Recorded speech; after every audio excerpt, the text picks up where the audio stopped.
आगाशिव डोंगरावर रोटरी क्लबचा उत्साहपूर्ण वृक्षारोपण उपक्रम।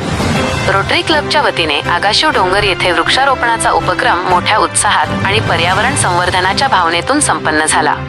या उपक्रमांतर्गत वृक्षारोपणासाठी आवश्यक खड्डे काढण्याचे कामही करण्यात आले। सदर उपक्रम यशस्वी करण्यासाठी भगवानराव मुळीक यांनी खड्डे काढण्याची मशीन उपलब्ध करून दिली। त्यामुळे खड्डे काढण्याचे काम अत्यंत जलद, सोपे आणि प्रभावी पद्धतीने पूर्ण झाले। त्यांच्या या मोलाच्या सहकार्याबद्दल उपस्थितांनी त्यांचे विशेष आभार मानले।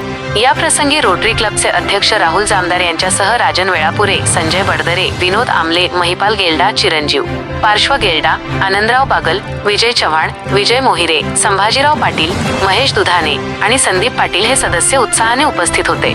पर्यावरण संवर्धनासाठी अशा प्रकारचे उपक्रम समाजामध्ये सकारात्मक संदेश देणारे असून भविष्यातही रोटरी क्लबच्या माध्यमातून अशाच सामाजिक व पर्यावरणपूरक उपक्रमांचे आयोजन करण्यात येणार असल्याचे अध्यक्ष राहुल जामदार यांनी सांगितले।